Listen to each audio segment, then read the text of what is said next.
Hope City Church in Joplin partners with Meals of Hope to pack 40,000 meals for local families. I'm Caitlin Shive. That's coming up.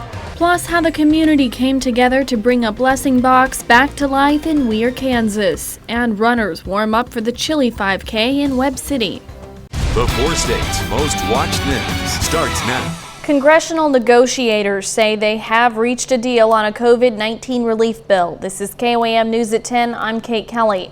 This news comes as Moderna's coronavirus vaccine is now on the way to healthcare providers in all 50 states. CBS News correspondent Nancy Chen reports from New York.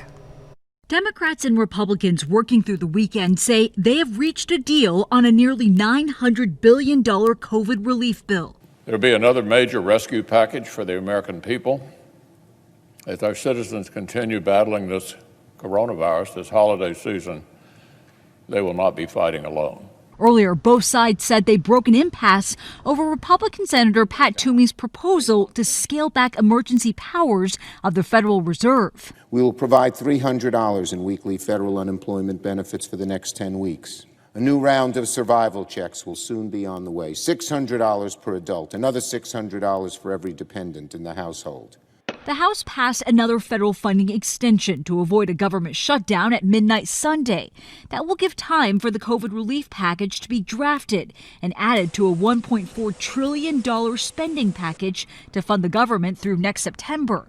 It also needs Senate approval and President Trump's signature. I'm proud of the legislation. It's a first step. We need to do more. What gives us hope is a vaccine, and we have to make that available free and fairly. Moderna's vaccine began shipping nationwide Sunday to the sound of applause at this distribution center near Memphis. Frontline healthcare workers and nursing home residents are expected to start receiving the second U.S. vaccine approved for emergency use on Monday. Like Pfizer's shot, Moderna's requires 2 doses, each several weeks apart. Nancy Chen, CBS News. The stimulus bill will also provide a new round of subsidies for businesses and funds for schools, healthcare providers, and renters who face eviction. Nick Kelly joins us now with our first look at weather, and it was nice again to see some sunshine. And it definitely helped us out in the temperature department, Kate. We had to start out on a cold note this morning with most of us in the upper 20s, but it was nice to see highs bounce back near 50 degrees this afternoon, warmer than our normal high of about 46 degrees. The Skywatch Storm Tracker has been keeping an eye on quiet skies throughout the entire day, but we've been seeing some cloud cover sneak in from the north due to a frontal system that's going to stay to our north for the next few days, but it will eventually get our next system coming into play by the time we hit the middle of the week. But not tonight and not for tomorrow. We keep things quiet, lows dropping off to 33, and looking at another great day with even more of improvement in the temperatures, pushing 59 for afternoon highs tomorrow. We'll break down the rest of the week, including the few systems by Christmas, coming up in a bit, Kate. All right, sounds good. Thanks, Nick. Running enthusiasts got together to preview the Chili 5K course this afternoon. The course can also be walked, but this was a good warm-up for anyone thinking about taking part in the event. The Chili 5K is set for January 1st. Everyone who took part in this preview was encouraged to wear a mask and social distance. Organizers are glad to see this kind of turnout and support for the upcoming run. That feels really good. That means a lot of people are excited about running together yet apart. As you see, we're going to run 6 feet apart, but everybody's keen on exercise and being out in the outdoors. And being in a group like this just encourages everybody to come out, even on a cold day like that. Organizers say there will be another opportunity next weekend to meet up and preview the course ahead of the race. The Weir, Kansas community came together to fill a need after a long-standing free food donation box was removed due to weather damage. The original blessing box was something dear to the people of Weir, especially the Public Library Board. Library staff accepted canned goods in lieu of late fees for overdue books, depositing the collected cans in the blessing box. Seeing a need, the Library Board approached industrial arts teacher Jim Rockers at Southeast High School. His students put together a list of building materials needed to make the blessing box a reality, and the community came together to raise funds to get the project off the ground. A new blessing box now stands in the 200 block of West Main Street in Weir on the south side of the road. Anyone is welcome to use it. The idea is to take what you need and leave what you can. Due to the effects of the coronavirus pandemic, more than 50 million people may experience food insecurity, including a potential 17 million children.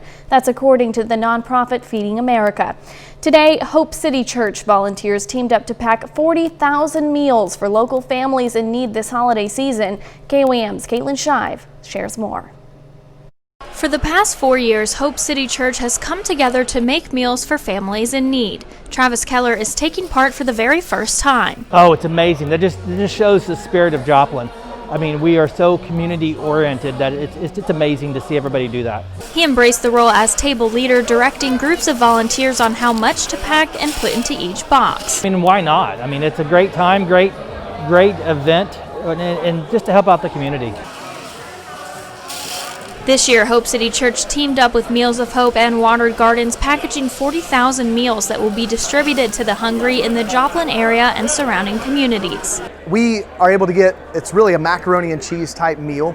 And then for those who also give throughout the year, they support those meals with canned goods and other items that really create a basket for families. And we're excited. The group that we partner with that gives us all the supplies that we purchase, they come in, do all the setup, and they really help us make that happen. With the current pandemic, the hundreds of volunteers wore gloves, masks, and hairnets to ensure a safe event. It's a little different this year, but we've got several hundreds of people who come, and then groups of about 10 around each table that make those meals happen and the packing take place.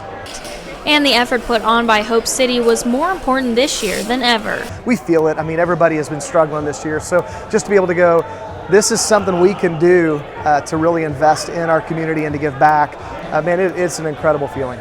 In Joplin, Caitlin Shive, KOAM News. Watered Gardens will be receiving the boxes of meals for distribution to those in need. That's news and weather in our first 7 minutes. Coming up, how 2 little girls are spreading Christmas cheer at the St. Louis Children's Hospital. And Santa makes an appearance on the Carl Junction soccer fields. What would you do with $1,000? Would you give it away? Well, that's just what one little girl battling cancer did, but her gift is one that kept on giving. Let's take a look. It's another story of a generous holiday donation, but this one turned into a lesson of the true reason for the season.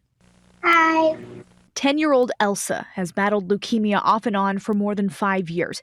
She's no stranger to St. Louis Children's Hospital. This year, when Northwestern Mutual chose her to receive a $1,000 Christmas donation, she could have had any toy that she wanted, but Elsa had something else in mind. She wanted to give it to Jordan. Jordan, Elsa's friend from the oncology floor, unable to go home for the holidays. She just needed it more than I did. And I said, "Are you sure? Are you 100% sure?" And she said, "Yes." And she was very adamant. So at Elsa's request, the money went to Jordan, but Jordan also had bigger plans. My idea was to buy lots of decorations and lights and stuff for the floor. Lights, window cleans, snowmen, ornaments. Decals and stickers and other decorations. It was so fun. It was fun. Bringing the bone marrow transplant unit to life. And she's always thinking about other people, you know, and paying things forward. Jordan and Elsa are a lot alike, where they just, their heart is in the giving, not so much in the me, like what can I get? The girls hoping to make Christmas in the hospital just a little bit easier. It makes you want to like get up and go see all the lights and move around. And for some kids, that's really important to get them moving and walking and stuff. And so I think it's helpful, and also it's really pretty and it brings cheer and happiness. The Christmas spirit is alive and well in Carl Junction, where today jolly old St. Nick paid a visit. Santa sat outside on the soccer field, and parents were invited to take pictures of their kids. The Carl Junction Football Club wanted to give their players an opportunity to visit Santa in a safer way. We knew that there were a lot of families that hadn't been able to see Santa due to limited availability and, different COVID regulations. So we thought, why not bring him out to the soccer field? The event was free, but donations were accepted to help cover costs. We take this time now to honor another four-state hero. Jalen Ybarra joined the Marines in 2012 before joining the Navy this year. He's earned several honors, including medals for national defense, global war on terrorism, and the Sea Service. His hometown, Webb City, Missouri. We thank you, Jalen Ybarra, our four-state hero. Just ahead, Nick Kelly returns with a full look at your forecast, and a little later, we'll share a mini maze making one little dog very happy.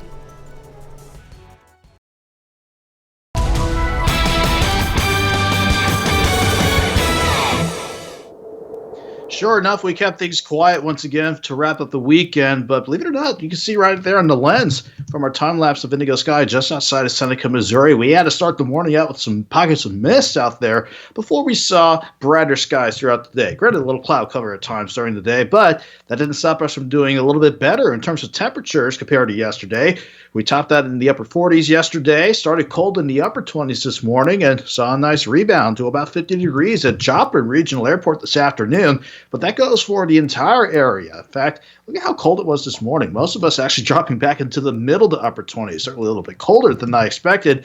But we did hit the forecast right on the head with temperatures back in the mid-40s by lunchtime and pushing back near 50, if not lower 50s. Across the entire area this afternoon. But ever since we got past sunset, we've seen temperatures already drop back into the 30s. It's going to be a slow drop through the lower 30s as we head through the rest of the overnight. Thankfully, not as cold as this morning because the cloud cover sneaking in from the north. Nothing underneath the clouds, but it's hinting at a cold front well to the north of us. While that part of the system that we're watching doesn't come into play, we got to go out west a little bit. The cold front way out in the Pacific. That's what's heading our way as we head toward Wednesday. That's not only going to bring us rain chances and maybe a few snow showers by Wednesday and maybe Christmas Eve, but quite a bit of a cold Christmas Eve ahead of us. Before that gets here, though, look at the upper level setup. We're going to have the upper low that passed on by with some cloud cover today. That's going to push out toward the east. And then it's all about the upper level ridge coming out of California. That's going to push us into the upper 50s tomorrow, and we're talking about 60s for our Tuesday. We better enjoy the next few days in terms of temperatures before we definitely go back into the chill. Before we get to those warmer temperatures, though, we got to keep cold again for tonight. Thankfully, not as cold as it was this morning because of the cloud cover passing through, but some upper 20s outside of Joplin, certainly possible, while areas around the city will drop back to about 33. Again, cold no matter where you are to start the day out, but everyone's looking great for the afternoon ahead of us. Mostly sunny to start the afternoon, maybe some passing cloud cover again during the afternoon, but that won't stop us from hitting 59 degrees with a northwest breeze of 5 to 10, gusting near 15 miles per hour at times, but everybody's looking good. Mainly upper 50s in southwest Missouri and maybe pushing some lower 60s in southeast Kansas and northeast Oklahoma. Then the jet stream shows us how the rest of the week will unfold, especially Tuesday with that upper ridge in control, pushing us into the lower to middle 60s on Tuesday with partly sunny skies. Then it's about that front way out in the Pacific starting to work in on Wednesday. I'm thinking mainly rain chances with the system on Wednesday, but as we definitely turn quite a bit colder during the day and certainly by early Thursday morning, got to keep an eye out for maybe a few stray snow showers as we head into Christmas Eve, but we're looking at a dry Christmas, not a white Christmas, but it'll definitely feel like Christmas with 35 on Thursday and 42 for your Christmas Day. Then sticking with Doug's pattern, we'll keep an eye on another chance for rain on Saturday and Sunday. So until we see that brutal cold snap work in, Kate, we're looking good for the next few days. Yeah, and I'm really looking forward to those next few days. I'm loving all this sunshine. I know. It's hard to come by 64, especially before Christmas, so we definitely need to enjoy it. I'll take it. That's a gift for me. Thanks, Nick. Remember, you can always keep up with the latest weather changes with the KOAM Skywatch weather app. You can find it in the Apple App Store and the Google Play Store. It's available free of charge. Just search for the KOAM Skywatch weather app. Coming up in sports, the Chiefs look to stay perfect on the road against the Saints. Also, we hear from the Sooners after winning their 6th straight Big 12 title. Andy Ciateco has that and more next.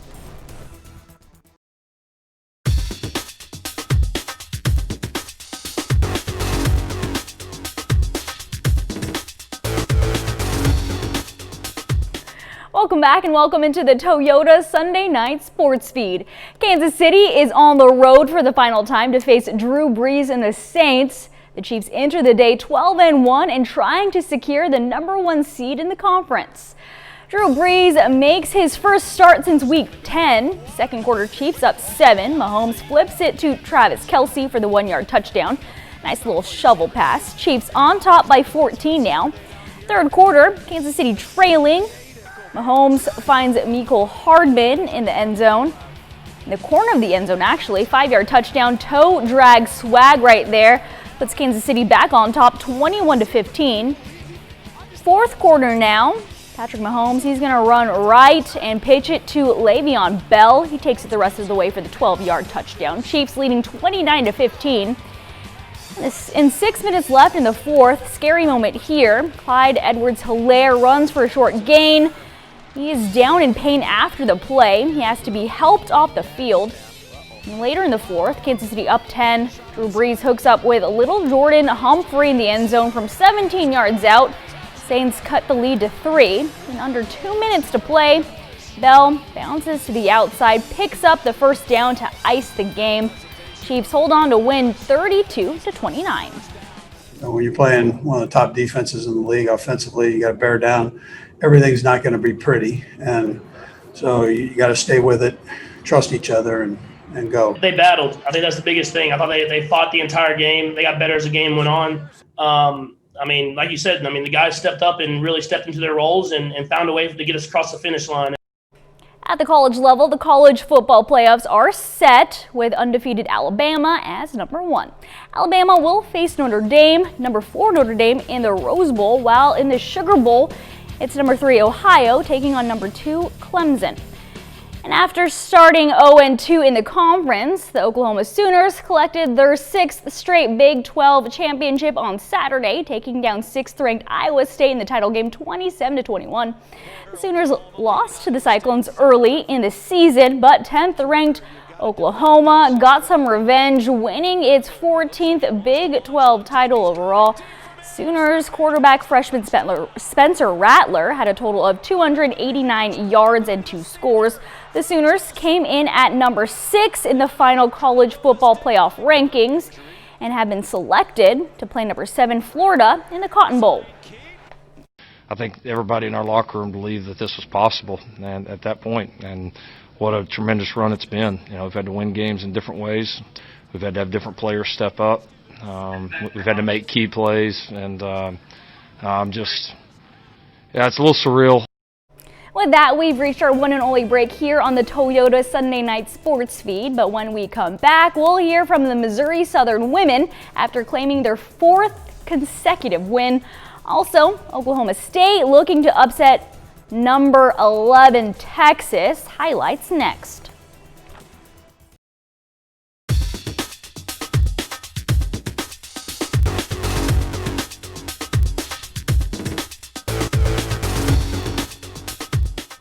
The Missouri Southern women picked up some steam heading into the holidays. The Lions topped Missouri Western 67-56 on Saturday for their 4th win in a row, improving to 4-3 on the year.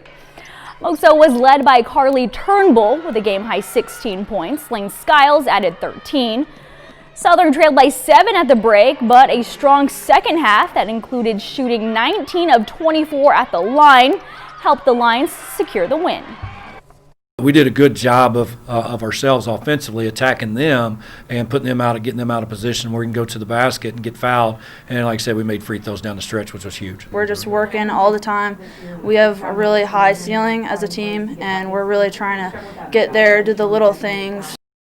On the men's side, the Lions dropped a close one to 19th-ranked Missouri Western on Saturday, falling 88-86. Cam Martin scored 27 of his game-high 33 points in the second half, and Stan Scott added a career-high 20 points. Southern has lost 3 out of their last 4 games heading into the break. With the Lions' next game not until January 9th, head coach Jeff Boschee says his guys need to get locked in, and that starts during the time off. Our guys got to get in the gym over break, and then we got to have a couple good week and a half of practice. And it's not going to be easy. We got, I think, 4 games on the road once we get back. So this league is relentless, and we're going to keep on pounding away. I still like what we got.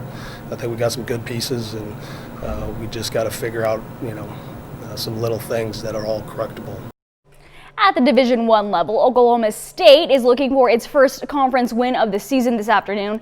Last time out, the Cowboys fell by 1 to TCU. Oklahoma State comes in at 6-1 and 0-1 in Big 12 action early in the first half. Greg Brown gets the feed in the lane, throws down the jam. Texas down 1 early in the first. Later in the first half, Cowboys down 4. Cade Cunningham drives, absorbs the contact, finishes the bucket, plus the foul. Cunningham had a game-high 25. Oklahoma State within 1 at that point. Greg Brown having a huge game, though, for the Longhorns. Alley dunk there. He had 24 points and 14 boards. Oklahoma State drops a close one, 77-74. Arkansas trying to stay perfect, hosting Oral Roberts. First half, Vance Jackson passes low to Justin Smith, slams it home, tied at 12. Later in the first, Arkansas down 6. Devontae Davis kicks it out to Connor Vanover. Corner 3. Razorbacks trailed by 10 at the break. Arkansas making a comeback in the second. Sills with a dish to Tate. Breakaway dunk. Razorbacks down 5 and under 9 to play. Note passes to Justin Smith, lays it in. Arkansas lead. And then late in the second half, Jalen Tate feeds it to Moses Moody for the dunk. Arkansas moves on to 7-0, winning 87-86. That's a look at sports. Back with more news after this. Do you get excited when you see snow? Well, Cleo could sure give you a run for your money. Look at her go. The little 2-year-old dog really enjoyed this backyard snow maze in Pennsylvania. It's just her size, and with that sweater, she's ready to play. Nick, I know we're probably all going to be wearing sweaters on Christmas Day. It's going to be chilly. Yeah, and I wish we saw some snow like that dog would, but not much of those chances in the forecast. On the other hand, we're looking okay for tomorrow with highs near 60, lower to middle 60s Tuesday, dry days to enjoy before we turn cooler with rain chances on Wednesday. All right, thanks, Nick, and thanks so much for watching. Have a good night and a great Monday.